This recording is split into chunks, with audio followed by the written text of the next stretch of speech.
सात संगत जी प्यार से कहना। धन निरंकार जी। सात संगत जी, आज दासी का विषय रहेगा कि कौन सा यज्ञ बड़ा होता है। प्यारी सात संगत जी, महाभारत काल की बात है। धर्मराज युधिष्ठिर चक्रवर्ती बनने के उपरांत यज्ञ करवा रहे थे। तो सात संगत जी, यज्ञ बहुत विशाल था। पूरी दुनिया के राजा महाराजा उस यज्ञ में सम्मिलित हुए, इकट्ठे हुए। यज्ञ संपन्न होने से पहले विशाल भोजन किया गया, खूब दान किया गया। इस बात का पूरा ध्यान रखा गया था कि कोई भी भूखा व गरीब ना रहे। सात संगत जी, इस तरह धर्मराज का राजकोष पूरी तरह खुला था। सात संगत जी, उस दिन जैसा भोजन कभी नहीं हुआ, उतना दान पुण्य कहीं नहीं देखा। लोगों में यही चर्चा का विषय था कि प्रजानन चहूं और धर्मराज युधिष्ठिर की जय जयकार कर रहे थे। सात संगत जी, लगभग सभी एक स्वर में कह रहे थे कि यह यज्ञ पृथ्वी पर होने वाला सबसे बड़ा यज्ञ है। तभी एक नेवला एक कोने से प्रकट हुआ और यज्ञ की राख में उलट पलट होने लगा। वह सामान्य नेवला होता तो कोई अचरज की बात ही नहीं थी, लेकिन उसका आधा शरीर सुनहरी था। सूरज की किरणें उस पर पड़ती तो वह चमकता था। नेवला लोटपोट होता रहा। सात संगत जी, उपस्थित लोगों की नजरें उसी पर जमी हुई थी। उनके आश्चर्य की तब कोई सीमा नहीं रही, जबकि वह नेवला लोगों की भाषा में बात करने लगा। नेवला बोला, आप झूठ बोल रहे हैं। यह यज्ञ इस पृथ्वी पर होने वाला सबसे बड़ा यज्ञ नहीं है। यह तुम कैसे कह सकते हो? उपस्थितों में से एक जरा तीखे स्वर में बोला, मेरे शरीर का सुनहरा भाग स्वयं इस तथ्य का प्रमाण है। नेवले की सात संगत जी आवाज आई, अपने शरीर के सुनहरी भाग के बारे में जरा विस्तार से बताओ। एक सात संगत जी, वहां संत जन खड़े थे, वो बोलने लगे। वह नेवला बोला, बहुत दिनों की बात है। कुरुक्षेत्र में एक ब्राह्मण परिवार रहता था।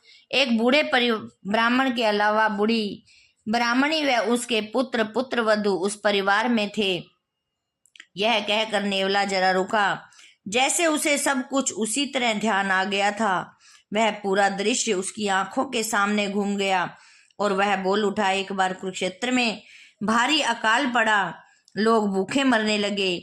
जब स्वयं अपने खाने के लिए कुछ ना हो तो भिक्षुक तो क्या कर सकते हैं। सात संगत जी, शीघ्र ही ब्राह्मण परिवार भी भूखे रहने की स्थिति में आ गया।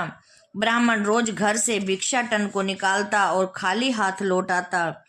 यह उस समय की बात है कि मनुष्यों के चारों वर्ण अपने अपने निर्धारित व्यवसाय पर दृढ़ थे।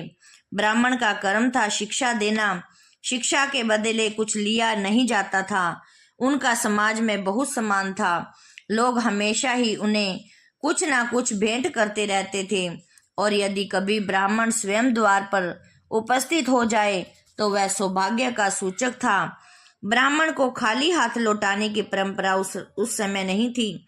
बेशक इस कार्य को भिक्षाटन का नाम दिया गया, परंतु आजकल के भिखारियों ने उनकी तुलना बिल्कुल नहीं की जा सकती। सात संगत जी, नेवला बोला, भूखे रहते जब 4 दिन हुए, एक दिन गरीब ब्राह्मण को किसी ने थोड़ा जो भेंट किया, जो प्राप्त करके उन्हें बहुत खुशी हुई। पूरी आशा थी कि भूख अब मिट ही जाएगी। घर आकर ब्राह्मणी ने जौ कूट कर सत्तू बना लिया। उस सत्तू को 4 भागों में बांटा गया। अभी वह उसे खाने का उपक्रम कर ही रहे थे कि एक अतिथि आ गए। भारतीय संस्कृति में अतिथि को भगवान का माना गया। अतिथि की सेवा को प्रभु की सेवा माना गया। ब्राह्मण ने अतिथि का अपने स्थान से उठकर स्वागत किया और उसे उचित स्थान पर बिठाया। अतिथि ने कुछ भोजन चाहा तो ब्राह्मण ने उसे भाग का सत्तू अतिथि को दे दिया, लेकिन अतिथि की भूख शांत न हुई। यह देखकर ब्राह्मणी से रहा न गया।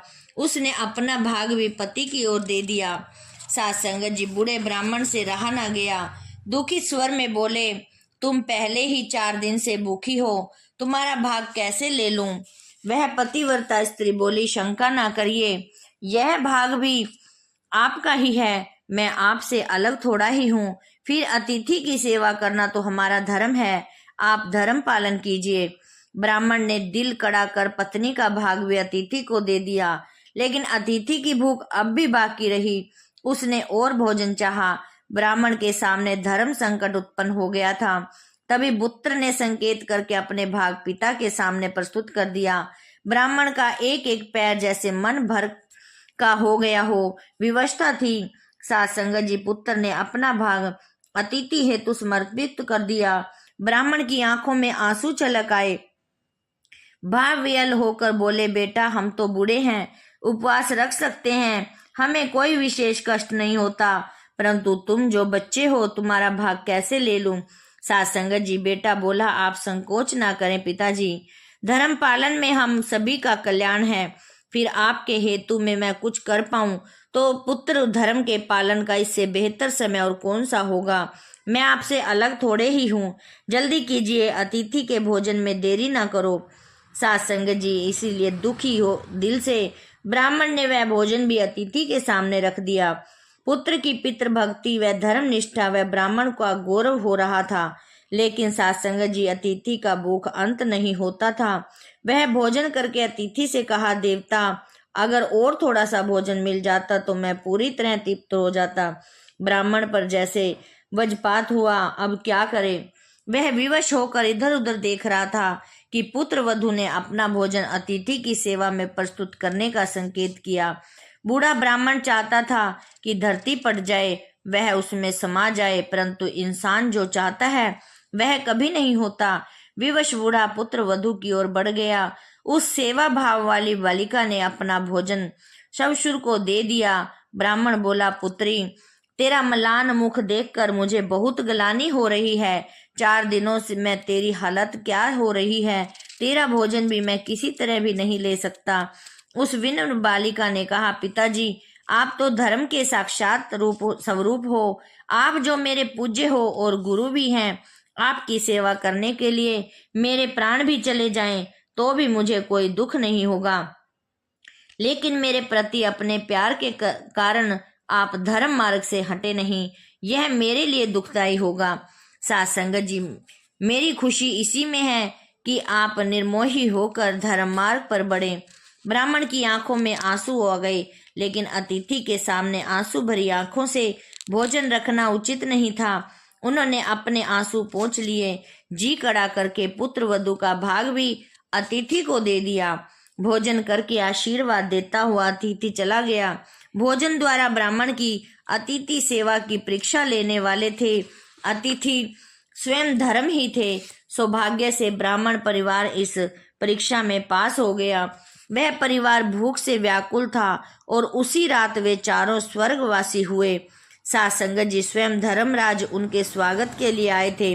नेवला कहने लगा, मैंने यह पूरी घटना देखी थी। मैंने देखा कि सत्तू के कुछ कण उस स्थान पर पड़े रह गए। मुझे न जाने क्या सूझा। मैं उन कणों के ऊपर लोट लगाने लगा। एक चमत्कार देखा कि शरीर का वह भाग जिस पर उस सत्तू का स्पर्श हुआ सोने का हो गया। आप स्वयं समझ लीजिए कि ब्राह्मण की उस अतिथि सेवा का महत्व कितना बड़ा था। जब भी कहीं किसी यज्ञ की बात सुनता हूँ तो वहां इस आशा से पहुंचता हूँ कि शायद बचा हुआ शरीर भी सुनहरा हो जाएगा, लेकिन अब तक वह आशा पूरी न हुई। आप स्वयं सोच लीजिए कि पृथ्वी पर हुआ सबसे बड़ा यज्ञ कौन सा है। यह कहकर नेवला चला गया। सात संगत जी, उपस्थित महानुभाव आश्चर्यचकित होकर वे सारी बातें सुन रहे थे। वास्तव में मानव सेवा में बढ़कर कोई यज्ञ नहीं। युग पर्वत कर बाबा सात संगत जी गुरबचन जी भी कहा करते थे कि मेरे हर अनुयायी के पास भूखे के लिए रोटी, प्यासे के लिए पानी और नंगे के लिए कपड़ा होना चाहिए। प्यारी सात संगत जी, बाबा जी की भी यही एक आशा थी। और प्यारी सात संगत जी, आज भी सतगुरु हमारे सतगुरु माता जी भी यही पैगाम दे रही हैं। यही प्यारी सात संगत जी आवाज दे रही हैं कि रोटी, कपड़ा और मकान प्यारी सात संगत जी हर संत के पास, हर मानव के पास अपना हो प्यारी सात संगत जी। और अपने इस प्यार के साथ प्यारी सात संगत जी हम एक दूसरे को जीत पाएं, सामने वाले को भी दुखी ना रखें और प्यारी सात संगत जी खुद भी दुखी ना रहें। सात संगत जी दासी इन्हीं वचनों के साथ आपसे इजाजत चाहेगी। सात संगत जी दासी के इस चैनल को भी सब्सक्राइब कर देना। साथ संगत जी प्यार से कहना, धन निरंकार जी। साथ संगत